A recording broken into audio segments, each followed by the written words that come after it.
एक उद्यमी के रूप में जो चुनौतियां आपके सामने आती हैं, वे केवल आपके कार्य क्षेत्र तक सीमित नहीं होती, बल्कि वे विविध प्रकार की होती हैं, जैसे कि व्यक्तिगत संबंधों की जटिलताएं, बुनियादी ढांचे की कमी, प्रशासनिक उलझनें और भावनात्मक उतार-चढ़ाव।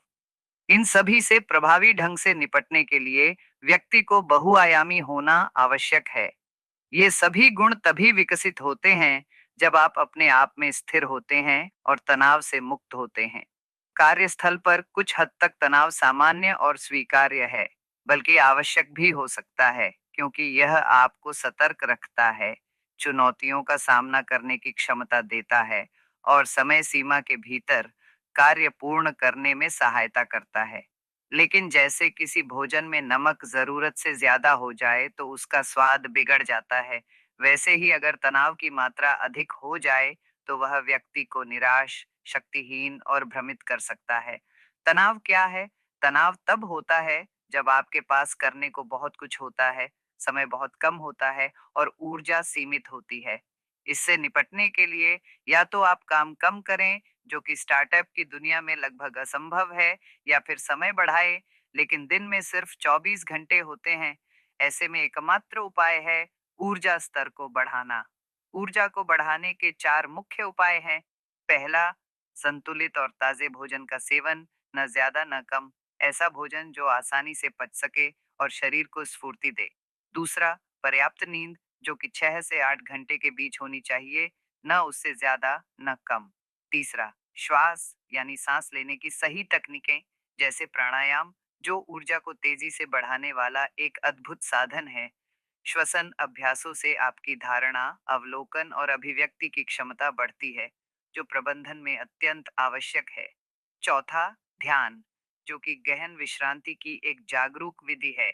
रोजाना कुछ मिनट ध्यान करना सभी प्रकार के तनाव को कम करता है और हमें हमारे अंदर के उस स्थान से जोड़ता है जहां आनंद, शांति और प्रेम का स्रोत छिपा होता है। इसके अतिरिक्त M&M यानी भोजन और ध्यान भी बहुत कारगर हैं। जब टीम साथ मिलकर भोजन करती है या ध्यान करती है, तो उनमें नई ऊर्जा का संचार होता है और कार्य वातावरण अधिक सहयोगी और सामंजस्यपूर्ण बनता है। इसके साथ ही कार्यस्थल पर विविधता का उत्सव मनाना भी जरूरी है। हर व्यक्ति के पास अपनी अलग योग्यता होती है, उसे स्वीकार करें और रिजिड जॉब रोल्स के स्थान पर लोगों की रुचियों और क्षमताओं के अनुसार कार्यों को सजगता से बांटें। इसके अलावा जीवन के सुखद और अप्रिय दोनों क्षणों को समान रूप से स्वीकार करना सीखें। इससे मानसिक संतुलन बना रहता है और निर्णय लेने की शक्ति बढ़ती है। और अंततः पूर्णता की अपेक्षा छोड़कर थोड़ी बहुत असंपूर्णता को जगह देना भी जरूरी है, चाहे वह दूसरों की हो या आपकी अपनी। इससे धैर्य विकसित होता है और आप एक स्थायी, समर्थ और संवेदनशील उद्यमी बन पाते हैं। जैसे घर में कूड़ेदान के लिए एक जगह होती है, वैसे ही जीवन में असंपूर्णताओं के लिए एक स्थान होना भी जरूरी है, ताकि शेष जीवन व्यवस्थित और सुंदर बना रह सके। जब आप एक उद्यमी होते हैं, तो केवल उत्पाद या सेवा का निर्माण ही आपका काम नहीं होता, बल्कि आप एक विचार, एक संस्कृति और एक दिशा को आगे बढ़ा रहे होते हैं। ऐसे में आंतरिक स्थिरता और मानसिक संतुलन अत्यंत आवश्यक है। जब आप स्वयं के साथ जुड़े होते हैं और अपने भीतर की ऊर्जा को समझते हैं, तब आप बाहरी व्यवस्थाओं में भी शांति बनाए रख सकते हैं। एक उद्यमी के लिए केवल तेज गति से काम करना काफी नहीं, बल्कि दिशा में काम करना जरूरी होता है। और यह दिशा तभी स्पष्ट होती है जब मन शांत और चित्त स्थिर होता है। तनाव से ग्रस्त मन अनावश्यक चिंता में उलझा रहता है, जिससे निर्णय लेने की क्षमता कमजोर हो जाती है। इसीलिए ध्यान, प्राणायाम, समय प्रबंधन और सकारात्मक सोच केवल विकल्प नहीं, बल्कि आवश्यकताएं हैं। नेतृत्व कौशल भी तभी विकसित होता है जब आप भीतर से सशक्त हों। एक अच्छा नेता वही होता है जो खुद स्थिर हो और दूसरों को स्थिरता देने में समर्थ हो। आप अपने आसपास के लोगों की ऊर्जा को तभी ऊंचा उठा सकते हैं जब आपकी अपनी ऊर्जा स्थिर और सकारात्मक हो। एक और महत्वपूर्ण बात यह है कि उद्यमिता की यात्रा में बार-बार असफलता, अनिश्चितता और आलोचना के क्षण आते हैं। इनसे डरना नहीं है, बल्कि उन्हें समझदारी से अपनाना है। इन क्षणों में आप या तो टूट सकते हैं या निखर सकते हैं। निखरने के लिए आपको चाहिए एक मजबूत मानसिक ढांचा जो किसी भी स्थिति में बिखरने न दे। इसी के लिए भावनात्मक बुद्धिमत्ता, इमोशनल इंटेलिजेंस बेहद आवश्यक है। यानी अपनी भावनाओं को पहचानना, समझना और उन्हें सही ढंग से प्रकट करना। जब आप अपनी भावनाओं के प्रति सजग होते हैं, तो टीम के भावनात्मक संकेतों को भी बेहतर ढंग से समझ सकते हैं और सही प्रतिक्रिया दे सकते हैं। यह एक स्वस्थ कार्य संस्कृति के निर्माण की नींव है। साथ ही स्वयं के भीतर आलोचना को सुनने और स्वीकार करने की क्षमता भी जरूरी है, क्योंकि हर फीडबैक आपको एक नया दृष्टिकोण दे सकता है। उद्यमिता में आत्मनिरीक्षण और सुधार की प्रक्रिया निरंतर चलती रहती है। अगर आप ईमानदारी से खुद का मूल्यांकन करते हैं, तो आप अपनी कमजोरियों को ताकत में बदल सकते हैं। इस दृष्टिकोण के लिए साक्षी भाव यानी ऑब्जर्वर माइंडसेट की आवश्यकता होती है, जब आप घटनाओं को बिना तटस्थता खोए देख सकते हैं। यह दृष्टिकोण ध्यान और आत्मचिंतन के अभ्यास से आता है। इसके अतिरिक्त नेतृत्व में करुणा और संवेदनशीलता भी महत्वपूर्ण पहलू हैं। आपकी टीम तभी आपके साथ लंबे समय तक टिकेगी, जब उन्हें यह महसूस हो कि आप केवल लक्ष्य के पीछे नहीं भागते, बल्कि उनके व्यक्तिगत और भावनात्मक कल्याण में भी रुचि रखते हैं।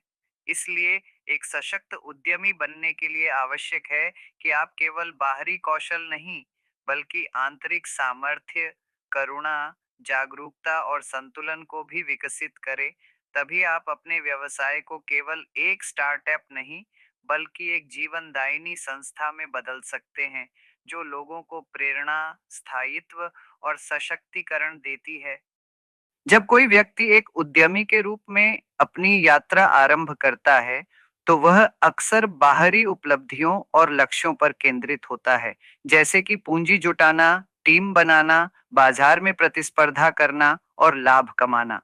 परंतु दीर्घकालिक सफलता केवल इन बाहरी स्तंभों पर टिकी नहीं होती, बल्कि उसका आधार होता है आत्म प्रेरणा, स्पष्ट दृष्टिकोण और अपने कार्य के प्रति समर्पण।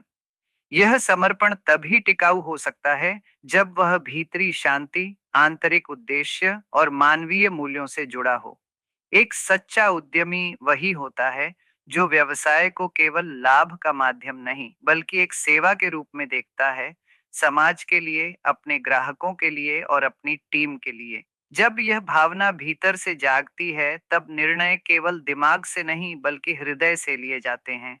और यही निर्णय दीर्घकाल में सबसे प्रभावशाली सिद्ध होते हैं। इसके अतिरिक्त सफलता की राह में आने वाले उतार चढ़ावों को सहने के लिए मानसिक दृढ़ता और लचीलापन अनिवार्य होता है। जब आप हर चुनौती को सीखने के अवसर के रूप में देखते हैं, तो विफलता भी आपको आगे बढ़ाने लगती है। इस मानसिकता को विकसित करने के लिए ध्यान, आत्म स्वीकृति और सतत आत्म विकास की साधना करनी पड़ती है। सही मायनों में सफल उद्यमी वही होता है, जो हर दिन अपने भीतर झांकने का साहस रखता है, जो अपने भीतर की आलोचना, भ्रम, असुरक्षा और डर को भी प्रेम और समझदारी से स्वीकार कर सके। ऐसा व्यक्ति न केवल खुद को बदलता है, बल्कि अपने नेतृत्व से पूरी टीम को भी सकारात्मक रूप से प्रभावित करता है। इसके अलावा समय प्रबंधन और प्राथमिकता तय करने की कला भी अत्यंत आवश्यक है।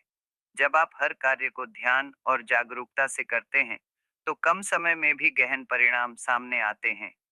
आज के दौर में, जहां ध्यान भटकाने वाले तत्व चारों ओर फैले हुए हैं, वहां अपने ध्यान को केंद्रित रखना ही सबसे बड़ी पूंजी है। और यह एक साधना है जो धीरे धीरे ध्यान, योग, मौन और एकांत के अभ्यासों से आती है।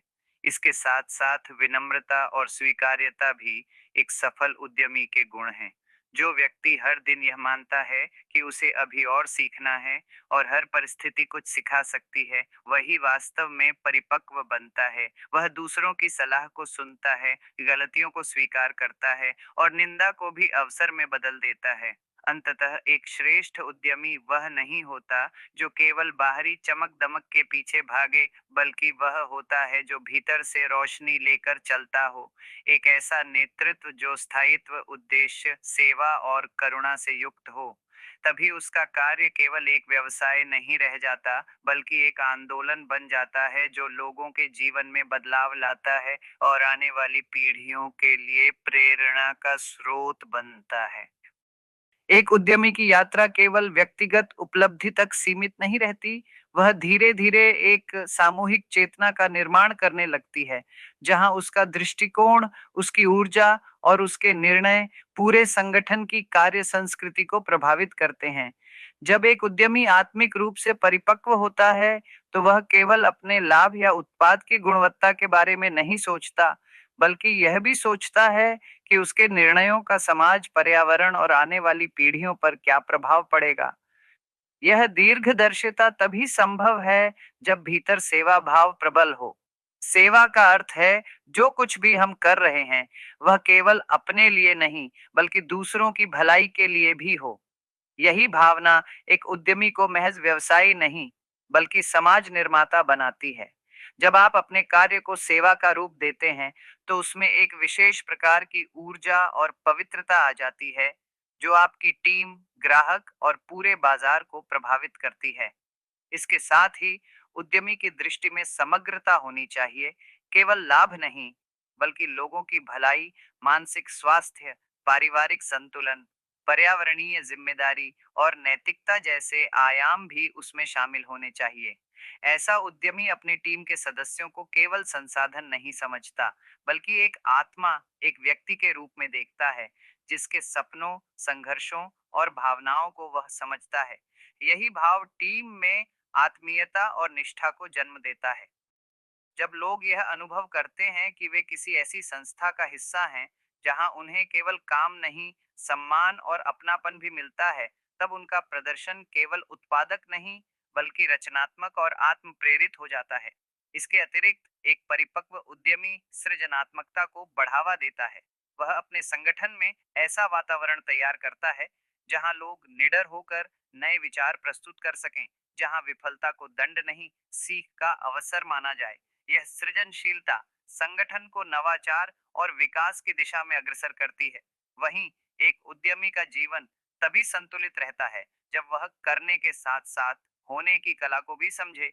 यानी वह केवल गतिविधि में व्यस्त न रहे, बल्कि स्वयं के साथ जुड़ने के लिए मौन, ध्यान और आत्म मंथन को स्थान दे। यह आंतरिक जुड़ाव उसे भ्रम, अहंकार और दबाव से बचाकर एक स्थिर, शांत और करुणामयी नेता बनाता है। अंततः जब उद्यमी अपने कार्य को तपस्या, अपनी संस्था को साधना और अपनी टीम को परिवार मानने लगता है, तब वह अपने व्यवसाय को केवल एक आर्थिक संरचना नहीं, बल्कि एक आध्यात्मिक आंदोलन में परिवर्तित कर देता है, जो जीवन के हर क्षेत्र में प्रकाश फैलाता है। ऐसा उद्यमी ही वह दीपक है जो स्वयं जलता है और सैकड़ों को रोशन करता है, और यही उसका सबसे बड़ा योगदान होता है, एक रोशनी बनना जो केवल व्यापार नहीं, मानवता को भी ऊंचा उठाती है।